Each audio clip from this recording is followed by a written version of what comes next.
జారీ చేసింది కోర్టు. ఈ నెల 27న కోర్టు ముందు హాజరుపరచాలంటూ ఆదేశించారు. 2019లో రాంపూర్ నుంచి బీజేపీ అభ్యర్థిగా జయప్రద పోటీ చేశారు. ఆ సమయంలో ఎన్నికల కోడ్ను ఉల్లంఘించారని కౌమరి, స్వార్ పిఎస్లో 2 కేసులు నమోదయ్యాయి.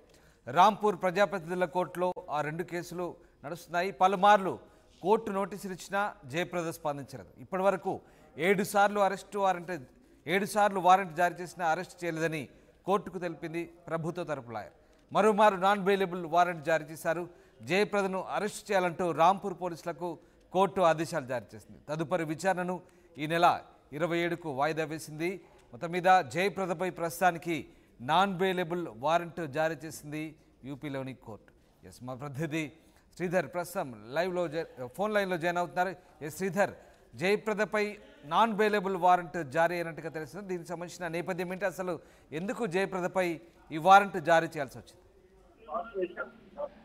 నటి జయప్రదపై కూడా రాంపూర్ వీటికి చెందినటువంటి రాంపూర్ కోర్టు కూడా నాన్ బెయిలబుల్ వారెంట్ జారీ చేసి దీనికి సంబంధించి 2019లో కూడా జయప్రద బీజేపీ అభ్యర్థిగా పోటీ చేసింది. అక్కడ ఎన్నికల నియమావళిని ఉల్లంఘించిందని చెప్పి కూడా ప్రధానంగా 2 స్టేషన్లలో 2 కేసులపై కేసులు నమోదయ్యాయి. ఈ కేసులకు సంబంధించి రాంపూర్ ప్రజాప్రతినిధుల కోర్టు ఎప్పటికప్పుడు జయప్రదకు కూడా పలుమార్లు నోటీసులు ఇచ్చినప్పటికీ కూడా జయప్రద ఒకవైపు కూడా స్పందించలేదు. స్పందించకపోను 7 సార్లు వారెంట్ జారీ చేసినప్పటికీ కూడా హైకోర్టు ఒకవైపు కోర్టుకు ఒకవైపు కూడా అరెస్టు చేయలేదంటూ కూడా ప్రభుత్వ లాయర్ కోర్టుకు తెలిపారు. ఈ నేపథ్యంలో కోర్టు ఒక పైన కూడా పోలీసుల తీరుపైన ఆగ్రహం వ్యక్తం చేసడం కాకుండా వాళ్ళపైన కూడా నాన్ బెయిలబుల్ కూడా వారెంట్ జారీ చేస్తున్నట్టు ఈ నెల 27న తదుపరి విచారణ ఉన్న నేపథ్యంలో ఆలోపు జయప్రదను అరెస్టు చేసి రాంపూర్ పోలీసులకు తీసుకురావాలని చెప్పి కూడా ఒకవైపు కూడా కోర్టు అయితే ఆదేశాలు జారీ చేసి దీనికి సంబంధించి గతంలో ఎప్పుడైతే 2019లో జయప్రద నాన్ బెయిలబుల్ ఎప్పుడైతే ఎన్నికలకు సంబంధించినటువంటి కేసులు ఆమె మీద నమోదయ్యి అప్పటి నుంచి కూడా జయప్రద హాజరవ్వట్లేదు. పలుమార్లు పోలీసులు కూడా ఆమెకు నోటీస్ ఇచ్చినా సరే ఆమె ఎక్కడ స్పందించలేదు. ఈ నోటీసులు అప్పటికే 7 సార్లు నాన్ బెయిలబుల్ వారెంట్ ఇచ్చినప్పటికీ కూడా స్పందించకపోను ఒక్కసారిగా మరి జయప్రద పైన నాన్ బెయిలబుల్ వారెంట్ అయితే కోర్టు తీవ్రంగా ఆగ్రహం చేసినది జారీ చేసి మరి జయప్రదకు సంబంధించి మరి పోలీసులు అరెస్ట్ చేస్తారు. జయప్రదను ఏ విధంగా కోర్టు ముందు హాజరుపరిచేందుకు కూడా పోలీసులు సిద్ధమయ్యారు.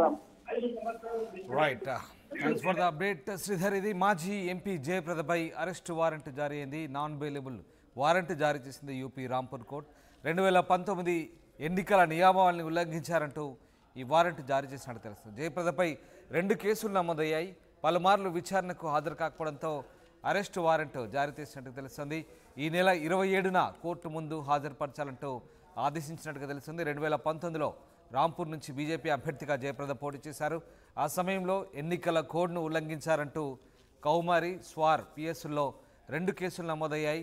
రాంపూర్ ప్రజాప్రతినిధుల కోర్టులో ఆ 2 కేసులు కొనసాగుతున్నాయి. పలుమార్లు కోర్టు నోటీసులు ఇచ్చినప్పటికీ కూడా జయప్రద స్పందించలేదు. ఇప్పటి వరకు 7 సార్లు వారెంట్ జారీ చేసినా అరెస్ట్ చేయలేదని ప్రభుత్వ లాయర్ కోర్టుకు తెలిపారు.